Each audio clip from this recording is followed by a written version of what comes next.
Cayenne luxury SUV has long been Porsche's best-selling model, and in many ways this improved second-generation version is the most impressive thing it makes. Getting a car of this kind to handle something like a sports car is hard enough, but doing so in an eco-friendly manner is even tougher. Have the Germans managed it? Well, high-tech features promise much for drivers, while a plug-in hybrid version and efficiency improvements across the range claim to keep the green lobby at bay.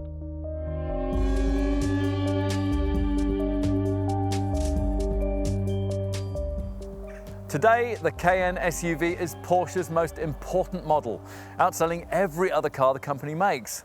Where once the Mark's 911 sports car would have been seen as defining this classic brand, today this car covers that role more significantly, and does so with an extra dose of efficiency and class in this facelifted second-generation guise.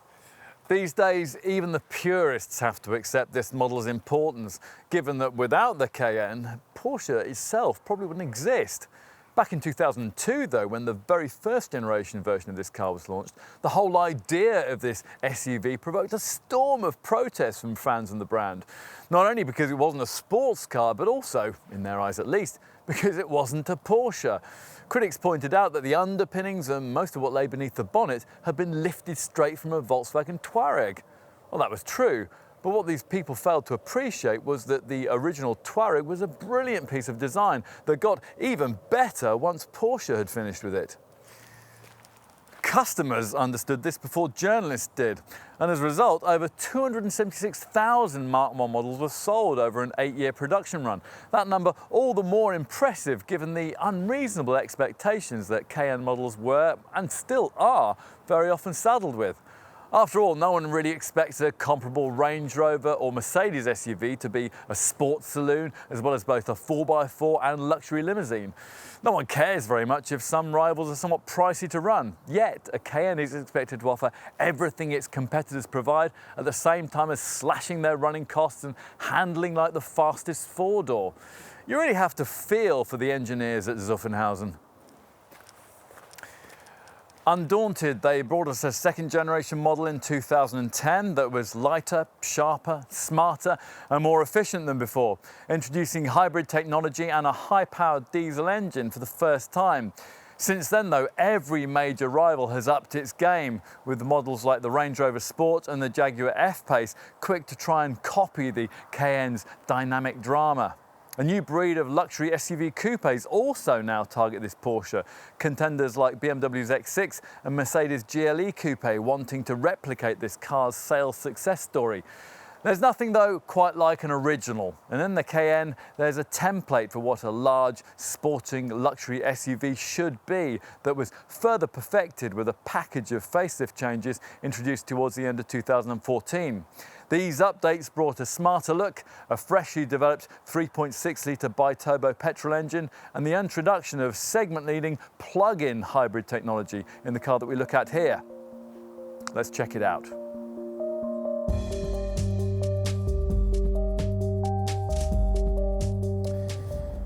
Prior to the turn-of-the-century arrival of the original Cayenne and before it BMW's X5, the only thing that was green about large plush SUVs was the colour they turned their passengers when hustled along twisty country roads.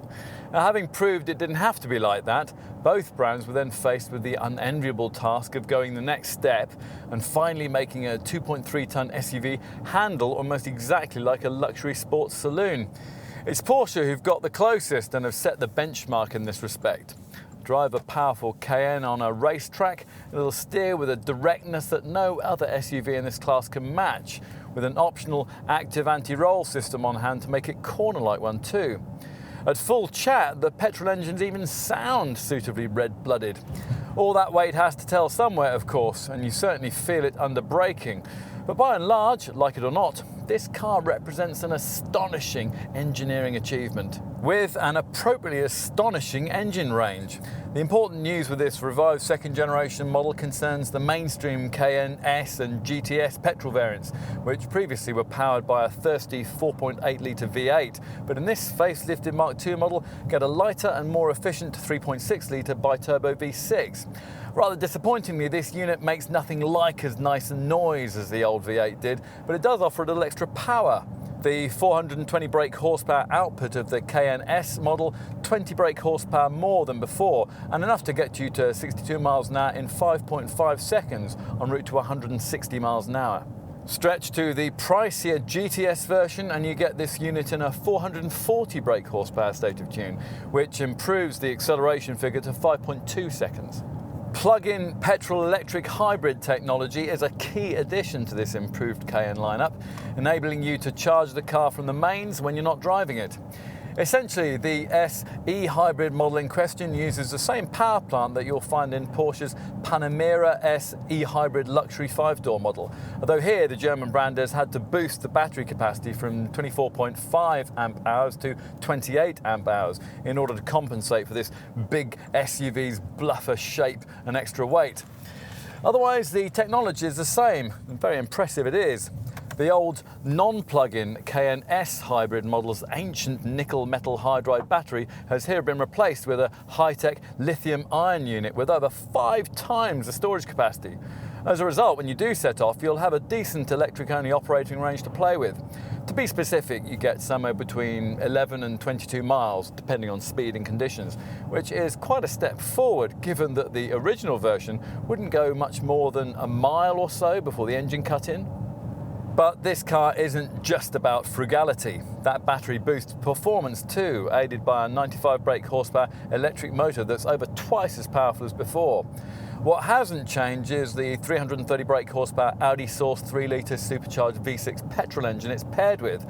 The two working together to create a combined system power output of 416 brake horsepower, accessible via 4 selectable operating modes: e-power, hybrid, e-charge and sport.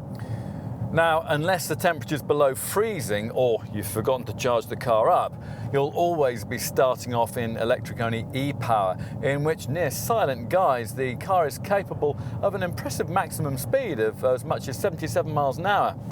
Now, when the battery range is used up, or you need to use the kickdown for rapid acceleration, the car will automatically switch to petrol-electric hybrid mode, a setting you might also want to switch to early if, for example, you want to save the battery charge for some city driving later on in your trip. Mind you, that may not be necessary, thanks to the clever e-charge option, which can charge that battery as you drive. Finally, there's the sport mode, which harnesses the power of the petrol engine with the full boost of the electric motor to spirit this 2.3-ton luxury SUV to 62 miles an hour in just 5.9 seconds en route to 151 miles an hour. Elsewhere in the Cayenne lineup, the engines are much as they always were in this second generation model, which means that at entry level you get the same choice of 3 litre V6 units, a 300 brake horsepower petrol power plant that almost everyone ignores, and a 262 brake horsepower base diesel version that accounts for the majority of sales, putting out a healthy 580 newton-meters of torque and making 62 miles an hour in 7.3 seconds en route to 137 miles an hour. The alternative is the Cayenne S diesel, which is priced identically to this SE hybrid model and uses a 4.2 litre V8 diesel that puts out a thumping 850 newton-meters of torque, powering you to 62 miles an hour in 5.4 seconds en route to 154 miles an hour. For us, that is the variant to have for real-world performance. Not everyone lives in the real world though, and for those whose wealth shelters them from it, the 4.8 litre twin-turbo V8 petrol models beckon. The 520 brake horsepower turbo version makes 62 miles an hour in 4.5 seconds en route to 173 miles an hour. The 520 brake horsepower turbo version makes 62 miles an hour in 4.5 seconds en route to 173 miles an hour, while the hugely expensive 570 brake horsepower turbo S improves those figures to 4.1 seconds, 176 miles an hour. Enough with engines. What more do you need to know? Well, for the full-fat Cayenne experience, you'll need to specify your car with the optional Sport Chrono pack that gives you launch control, or performance start, as Porsche likes to call it. The idea here is that, having previously forewarned the car of your intentions, you press your feet down on brake and throttle at the same time, and then as the engine howls, come off the brake and wait a fraction of a second for all hell to break loose. At this point, you're thrust back in the seat and the car hurls itself at the horizon as if it's been fired from an AK-47. It's deeply silly, totally irresponsible, and you're going to love doing it. Whichever Cayenne you choose, if you're anything like us, one of the things you'll like most about it is the way that it makes you feel before you've even gone anywhere. Porsche proved with their 5-door Panamera that to create a sports car cockpit, you don't necessarily need a sports car, and so it is here. The driving position is just as good as a 911, which is saying something. No, scratch that, it's better because of course you can see so much more thanks to this wonderful elevated driving position. Driving a rival model is almost bus-like by comparison. And through the turns, as I've already suggested, the surprises continue. Unlike Porsche's more modern designs, this car still sticks with the old-tech hydraulically assisted steering, but it's satisfyingly responsive and probably better if you don't embellish it with the optional power steering plus speed responsive setup. If you happen to be familiar with the original first-generation Cayenne model, you'll find that this rack keeps you in much better touch with the road beneath your wheels. I can't decide whether it's this that makes the car so satisfying to drive, or the clever four-wheel drive system that sends 100% of the power to the rear unless the car senses any need for grip at the front end. Either way, I like it. Especially in tandem with the PTV Plus setup, a torque vectoring system that, when entering a corner at high speed, optimizes steering response and precision by applying moderate brake pressure to the inside rear wheel, while at the same time transferring torque to the outside rear wheel, so supporting the steering motion of the car and improving its cornering dynamics. Unfortunately, PTV Plus, like so much else that Porsche has developed to improve the dynamics of this car, will cost you extra on most models, meaning that you'll need to specify your car carefully and expensively to get the best from it. Porsche Active Suspension Management, PASM, is an obvious example, an electronic damping control system that via comfort, normal and sport options allows you to adjust the ride to suit the road you're on and the mood you're in. Even more noticeable are the results that can be achieved from another optional system, PDCC, Porsche Dynamic Chassis Control. That's there to cut down the cornering body roll that would normally afflict this class of car. The setup uses high-tech anti-roll bars that respond to both steering input and lateral acceleration to produce a stabilizing force that precisely negates the swaying movement of the body.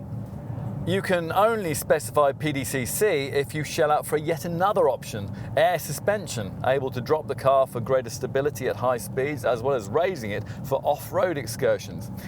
To be fair, we should point out that both air suspension and PDCC are standard on this SE hybrid model, which is some compensation for the fact that this variant lacks some of the off-road prowess that other Cayenne derivatives enjoy. With more conventionally engined versions of this car, you're offered the choice of 3 off-road modes. These work with PTM, Porsche Traction Management to change gearing, throttle response and ride height. 2 of the settings allowing you to lock the centre and rear differentials so that you can cope with all but the most extreme situations. Find yourself in one of those and you'll wish you ticked the box for extra cost underbody protection. You might also wish that this second generation Cayenne still had that weighty low range gearbox that featured on the Mark I model. But let's be real, you're never realistically going to need anything like that on such an expensive luxury SUV. In any case, this car doesn't need heavy-duty 4x4 mechanicals to give a good account of itself off-piste.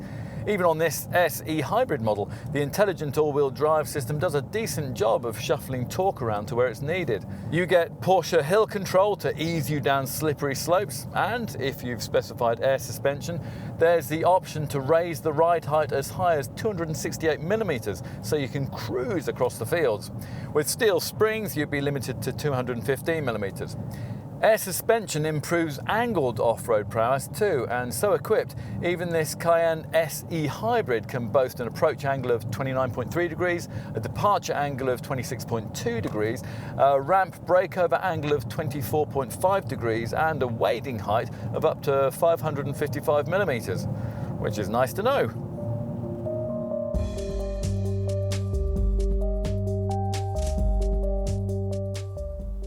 These days, this improved second generation Cayenne is quite a smart looking thing, but in the past, this car rarely has been. The Mark I model's attempt to graft a Porsche 911 front end onto Volkswagen Touareg underpinnings never sounded like a good idea, and it wasn't. Since then, to be frank, the designers have struggled with the task of integrating all-terrain toughness with the brand's trademark sports car style. Still, the original second generation model showed the possibilities here, and this facelifted version takes its lead from the company's smaller Macan SUV in perfecting the possibilities of this design. You notice this most evidently here at the front end, where a redesigned bonnet features shut lines now pushed right out towards the restyled wings. Piercing bi-xenon headlamps incorporate 4-point LED daytime running lights, and below them lie Macan-style air fins that more effectively cool the enormous engine bay. The profile is less arresting, although the chrome detailing around the glass area is nice, and you can add in visual drama by specifying wheels of up to 21 inches in size. Inevitably here, the limiting factor lies with platform points this Porsche must share with its Volkswagen Touareg design stablemate. Move to the rear and more styling cues have been borrowed from the prettier Macan, most noticeably these restyled three-dimensional LED tail lamps. The number plate recess, the boot handle and the lights are now integrated more elegantly into the tailgate, and potent-looking redesigned exhaust pipes have been integrated into the lower rear section. Not sure about the acid green-backed badges on this hybrid model though. Up front, you'll find yourself sat in what is arguably the nicest driving environment in the luxury SUV sector. Cocooning you 911 style into this brilliantly supportive multi-adjustable leather or Alcantara trimmed sports seat is a button-heavy lower console section with a bank of chrome-trimmed switches that run down the transmission tunnel and create the intended wraparound cockpit-like feel. It's anything but minimalist, but the ergonomics are difficult to fault once you adjust to the layout, and there's a huge range of adjustment to enable even the portliest people to get comfortable. The whole layout somehow combines a sports car style feel with great SUV-like raised visibility, and parking is aided by the way that the front wings are higher than the bonnet.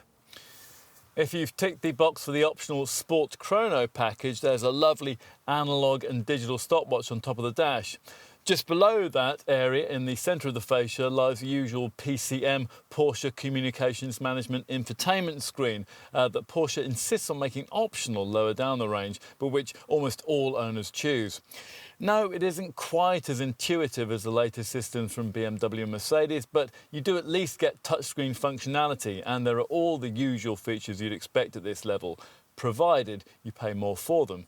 Bluetooth, a DAB radio, navigation, all of it costs extra on most models, which seems a little mean given the money being asked here. One thing that fortunately is standard is this lovely three-spoke leather-trimmed multifunction steering wheel, borrowed straight from Porsche's exotic 918 hybrid supercar.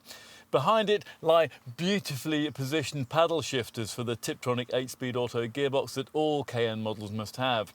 And through the spokes, you view with a 5-dial instrument layout that'll be another recognisable touch to owners familiar with the original version of this model. The rev counter, as usual with this brand, assuming central pride of place. To its right, what you at first might assume to be a supplementary dial is actually a 4.8-inch colour screen which displays trip computer readouts, but more colourfully can also bring sat-nav mapping directly into your line of sight.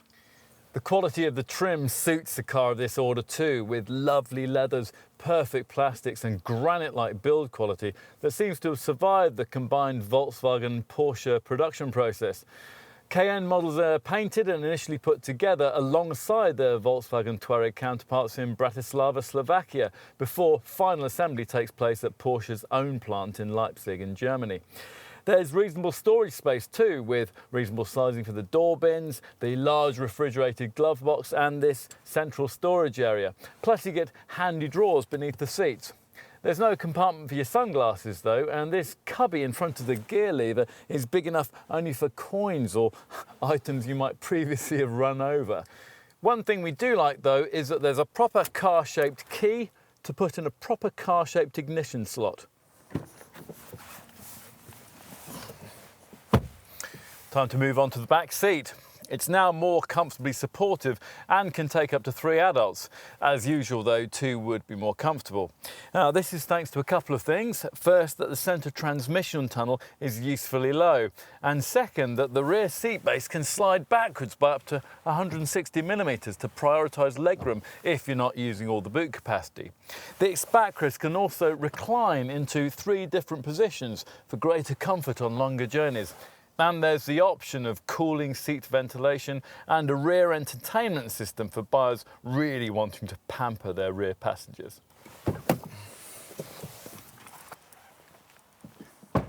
And out back, well, raising the now electrically operated tailgate reveals a boot that's one of the very largest in the class. The 670-litre capacity giving you a massive 181 litres more space than you find in a comparable Range Rover Sport, and more surprisingly, 90 litres more capacity than you get in a Volkswagen Touareg. In fact, there's so much room here that you wonder why Porsche doesn't offer an optional third-row pair of fold-out chairs. Evidently, though, MPV-ness is still a step too far for the brand just at present. Expect that to change in the future. All of the comments I've just made apply to conventionally engined Cayenne models that all offer extra room beneath the boot floor. This SE hybrid version, as you can see, doesn't have that. All those batteries have got to go in somewhere. Hence, a reduction in luggage capacity to 580 litres with this variant. Should you need more room, then across the range the rear backrest is split 40-20-40, so that if necessary you can push through long items like skis between 2 rear-seated occupants. If you specified air suspension, you can also more easily take really heavy items too, courtesy of this useful cargo wall button that can lower down the loading lip by 48mm. Completely flattening the rear bench, a process that as an option can be electrically powered, frees up as much as 1,780 litres of fresh air in a conventional Cayenne model, or 1,690 litres in this SE hybrid variant. Either way, it's more than you get from a large executive segment estate like BMW's 5 Series Touring or Audi's A6 Avant.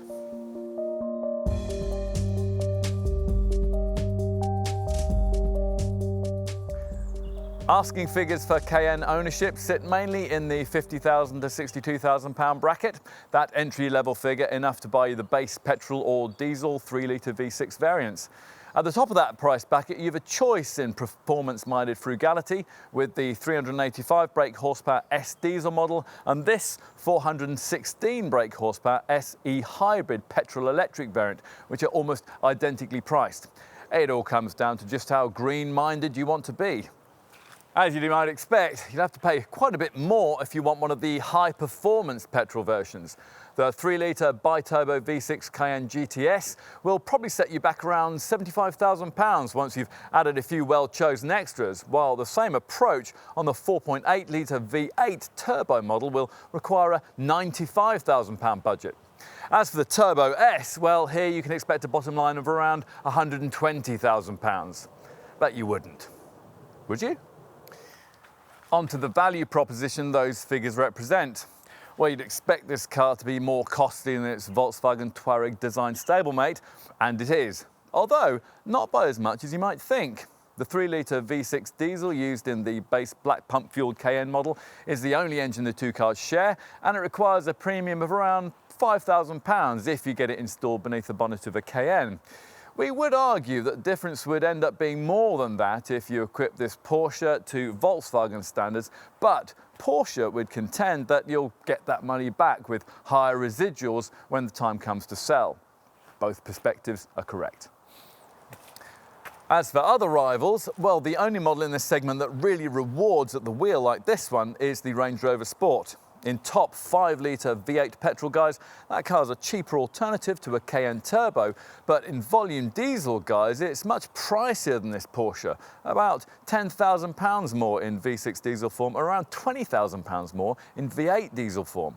More affordable direct alternatives to diesel Cayenne motoring can be found in BMW's X5 and Mercedes GLE class, though in truth, neither of these cars are able to match this Porsche's ultimate dynamic prowess, either on or off-road. An X5 xDrive 30D would cost you about the same as a Cayenne diesel, but a directly comparable GLE 350D would actually cost around £5,000 more, although again, equalising the spec would reduce that difference. Are there other competitors you could consider? Well, not really any direct ones. A luxury SUV coupe like a comparably priced BMW X6 or a pricier Mercedes GLE coupe wouldn't give you this Cayenne's practicality or off-road ability. A much cheaper 4x4 orientated luxury SUV like a Jeep Grand Cherokee or a Toyota Land Cruiser would be like big SUVs from Mitsubishi, Kia and Hyundai in that it wouldn't even see which way a Cayenne went down a twisty tarmac road. And comparably priced 7-seat large luxury SUVs like Land Rover's Discovery, Audi's Q7 and Volvo's XC90 are also dynamically compromised due to their inevitable need to carry extra size and weight. As for specific rivals to this Cayenne SE hybrid model, well, you could save yourself £10,000 to £15,000 and opt for a BMW X5 40e or a Lexus RX, but both cars deliver less performance. For the same kind of money as this petrol-electric Cayenne, you could get yourself an Audi Q7 e-tron or a Volvo XC90 T8, but neither would feel anything like as sharp to drive. A closer rival, we think, is Mercedes GLE 500e, but that car is around £3,000 more expensive and not quite as frugal or clean. If, having considered all of this, you conclude that it is a Cayenne that you really want, then you're going to need to know just how generous Porsche has been with the standard spec. Now, analyse that, and it's clear that a few compromises have been made to keep this car looking relatively affordable in its segment. It is, after all, very surprising to have to find more money for items like Bluetooth and a DAB radio on a car of this price. Most rivals also offer standard features like leather trim, metallic paint, seat heating and satellite navigation, all of which come at extra cost on this Porsche. The navigation setup is included as part of the Porsche Communication Management infotainment system, and that's only standard on the top turbo variants, and which your car will really have to have, if only to preserve its resale value. To be fair, this revised second-generation Cayenne model is a little better specified than its predecessor. A power-operated tailgate, for example, joins a kit list that runs to alloy wheels of at least 18 inches in size, dual-like daytime running lights, front fog lamps and an alarm, as well as the 8-speed Tiptronic S auto gearbox that all the variants must have. Inside, front seat passengers get comfort seats with 8-way electrical adjustment, 2-zone climate control, branded sill plates, a multifunction leather-stitched sports steering wheel with gear shift paddles, cruise control and a CDR audio system accessible via a 7-inch touchscreen display. With this SE hybrid model, there's a Porsche universal charger that you'll need to charge your battery. Now, if you're a typical Cayenne buyer, you're going to want to go further than that, and in doing so, we suggest that you really need to start by considering the various key dynamic options. Unless you're looking at the top turbo variants, you'll have to pay more for the adaptive air suspension that we're trying here. And that's something you'll certainly need if you opt for larger 19, 20 or even 21-inch wheels that'll give you a much firmer ride. That system works in conjunction with the PASM, Porsche Active Suspension Management electronic damping control setup, and that's an extra cost feature on the base petrol and diesel models. PASM offers normal, sport and sport plus settings to vary the ride from cosseting to clinically precise. Going further means adding PDCC, Porsche Dynamic Chassis Control, to limit cornering roll and get yourself an electronically regulated rear differential lock for extra rear wheel traction. Further red mist motoring can be encouraged with the optional Sport Chrono package that gives even sportier tuning of the engine and chassis setup, along with quicker gearbox shift times and an F1 style launch control. Porsche calls it Performance Start for quick getaways. Go for this, and you'll also want the Porsche Torque Vectoring Plus system that works through the twisty stuff to counter both understeer and wheel spin by lightly micro braking whichever front wheel is threatening to lose grip. You might also want to look at sports tailpipes, a raughty sports exhaust system, and the speed-sensitive Power Steering Plus system that lightens the steering when you're parking but firms it up at higher speeds. In the unlikely event that you'll be regularly taking your Cayenne off-road, there's an optional off-road technology pack that adds greater underbody protection. If, having got all of that sorted out, you've still money left in your budget, then you can start to look at a few niceties. Maybe a sunroof, or even better, the full panoramic roof that floods the cabin with light. Your passengers will appreciate wider-reaching 4-zone climate control, privacy glass, electric sunscreens for the rear side windows and rear seat entertainment screens, while an auxiliary heating system can be set to warm or cool the car prior to your arrival in it. We'd want to look at the upgraded sound systems too, either the 14-speaker 585-watt Bose package, or even better, the 16-speaker 1000-watt Burmester high-end setup. Either of these can be mated to a 6-disc DVD changer, a TV tuner, voice control and wireless internet access. Other options you could consider include soft closed doors, a telephone module, the Porsche entry and drive keyless entry system, a compass display on the fascia and heating for the seats, the steering wheel and the windscreen. Practical touches include a retractable tow bar, a fitted ski bag, roof rails and a load space management system so you can compartmentalise the cargo area. Oh, and one clever extra feature you won't want to be without is the PCC Porsche Car Connect smartphone app. That works with both Apple and Android devices, and it allows you to control certain functions of your vehicle via your smartphone. Amongst other functions, this PCC system can be used to call up vehicle data and display your car's position. It can even allow you to unlock your car from anywhere in the world. PCC can also work with the PVTS Porsche Vehicle Tracking System to help recover your vehicle should it be stolen. With this SE hybrid model, this app can also be used to pre-cool or preheat the car for you. And if you're choosing this petrol-electric variant, then you'll want to look at the increased capacity 7.2 kilowatt onboard charger that'll halve your charging times. And maybe also the Porsche charging dock that allows the charging cable to be stored neatly alongside the Porsche universal charger and mounted in your garage wall. On to aesthetics. Now for the outside, I've talked about the bigger wheels you can have, and you can also add running boards, stainless steel front and rear skid plates, wheel arch extensions, an exclusive sport design package, and choose from a range of special colours. You'll want to get the interior aesthetics right too. Will you want sport seats, and do they need memory adjustment, heating and ventilation? You'd probably like them trimmed in leather, and this material can also be extended around the dash and the steering column if you wish. That leather can have a two-tone finish and feature embossed Porsche crests for extra exclusivity too.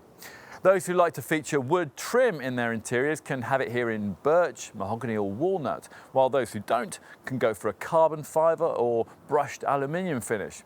You can have a roof lining in Alcantara. And if you want something even more bespoke, then you'll be able to order it through the Porsche exclusive program. Whatever your final trim choice, don't forget to set it all off with the Comfort Lighting package, which bathes the whole interior in a delicious LED nighttime glow. On to optional driving features that'll make your progress easier and safer. On mainstream models, you have to pay extra for the PDLS Porsche Dynamic Light System that turns as you do to illuminate each corner. There's a speed limit display that pictures road signs for you as you pass and displays them on the dash. Plus, you could specify an online services option that gives you real-time traffic information. In addition, the adaptive cruise control with the Porsche Active Safe system would be good to have. This setup using a radar to speed or slow your car with the traffic. If necessary, right down to 0 and then up to speed again. Parking would be made easier if you had a reversing camera with functions to help hitch up a trailer, or even better, there's a surround view monitor which uses 4 cameras to give you an all-round picture of your car and its immediate surroundings. As for long journey peace of mind, there's a lane change assist option that stops you from dangerously pulling out to overtake in front of another car, and a lane assist feature that stops dozy drivers from veering out of their lanes on the highway. These options suggest that safety is a Porsche priority, but of course, ultimately, that depends on the person behind the wheel, which is why all buyers get a course at the Porsche Experience Centre at Silverstone to hone their skills. That'd be a good opportunity to see just what a difference the expensive but very desirable extra cost PCCB Porsche Touareg composite brakes make to your stopping power, and to understand how best to use the almost endless selection of electronic driver aids that the brand provides to keep all of this car's power in check. These include the usual braking and traction assistance and the best stability control system in the business. If all else fails and you can't avoid an accident, twin front, side and curtain airbags will spring to your aid, with rear side bags being optional. You also get an award-winning multi-collision brake system that'll automatically brake the car after a crash to reduce your chances of the vehicle going on and hitting something else. Plus, there are ISOFIX child seat fastenings, along with tyre pressure monitoring, a pedestrian-friendly bonnet, and a hill holder clutch to stop you from drifting backwards on uphill junctions.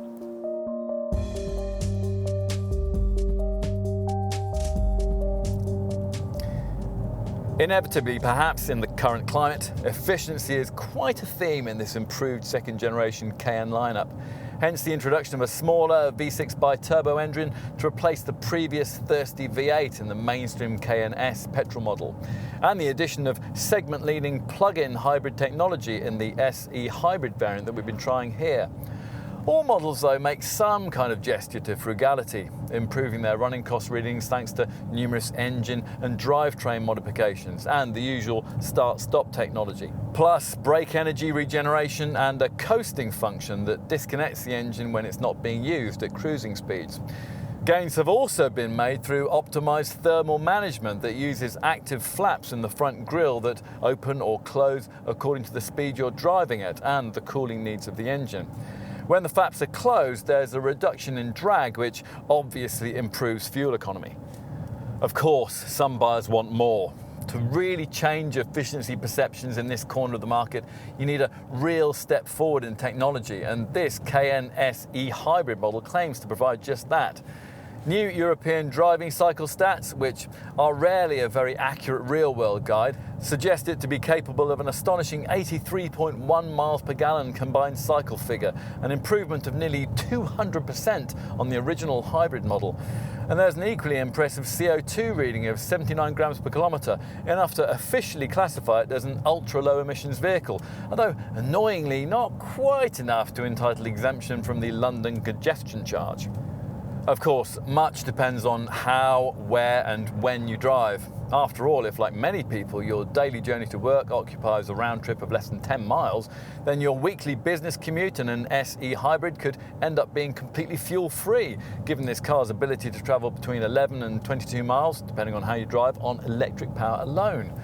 If, on the other hand, you venture further afield in this car and drive in a reasonably spirited manner, our own experience suggests that it won't be any cheaper to run than the far less expensive diesel Cayenne model, especially once you've factored in the cost of the electricity you'll be using to charge this car up, a process that occupies around 2.5 hours when connected to a 16-amp industrial outlet, or just under 4 hours if you plug it into a normal 10-amp household socket.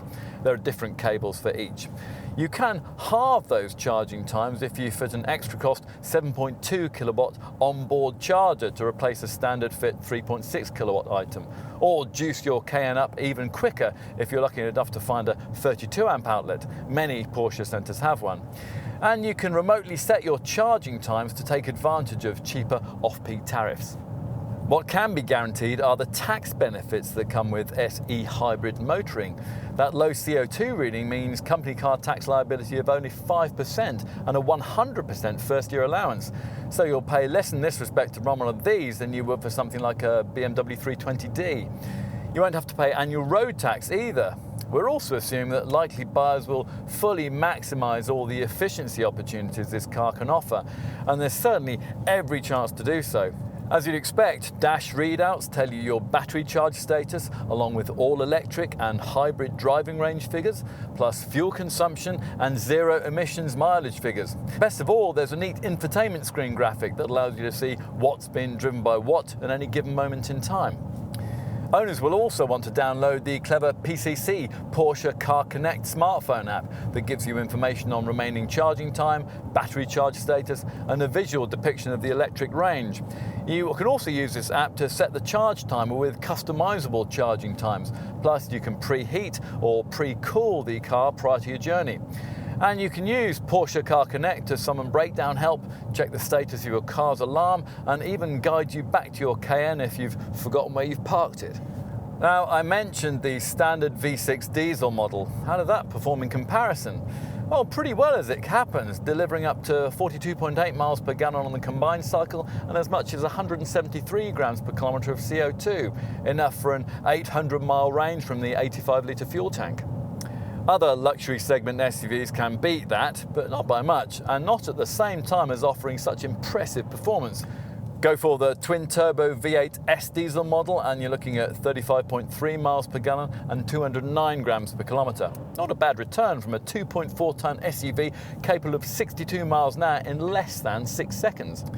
Of course, if performance is a priority, you'll be looking at one of the conventional petrol models, so I'll need to cover those off for you from a running cost perspective. The base 300 brake horsepower 3.6 litre V6 doesn't do too badly for such an old engine, managing 30.7 miles per gallon on the combined cycle and 215 grams per kilometre of CO2. But there's not much of a penalty for opting for the extra performance of the more modern 423 litre bi-turbo petrol V6 Cayenne S variant. Now here you can get up to 29.7 miles per gallon on the combined cycle and 223 grams per kilometre of CO2. The same engine in the 440 brake horsepower GTS model delivers up to 28.8 miles per gallon and 228 grams per kilometre of CO2. That only leaves the thirsty 4.8 litre V8 turbo models, cars that really will require deep pockets for the period of ownership. The 520 brake horsepower turbo model manages up to 25.2 miles per gallon and a CO2 return of 261 grams per kilometre. Go for the 570 brake horsepower Turbo S variant and the figures are very similar, 24.6 miles per gallon and 267 grams per kilometre of CO2. If you need to justify that to the green lobby, then tell them that all Cayennes are 95% recyclable. What else? Well, though the 3-year warranty is unremarkable, the bulletproof build quality suggests that you're unlikely to need it. Residual values will be strong. Experts predict about 57% of original purchase price back after the usual typical 3-year ownership period. Insurance is Group 45E for this SE hybrid variant. Elsewhere in the range, insurance costs will be based around a rating of Group 40E for the 3.6 litre V6 petrol Cayenne model and 45E for the Cayenne S and GTS derivatives. The petrol turbo and turbo S models predictably rated a top-of-the-shop Group 50E. As for the diesel derivatives, base your calculations around a Group 40E rating.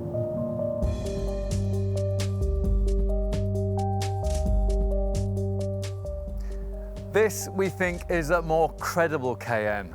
For the few who'll consider conventional petrol power in the S and GTS versions, the 3.6 litre bi-turbo engine introduced here is a less characterful but more sensible progression from the old 4.8 litre V8.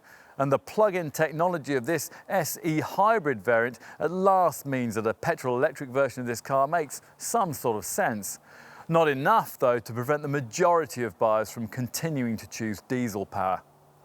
We understand that preference, and we also understand why, for some luxury SUV buyers, there's simply nothing else quite like a Cayenne.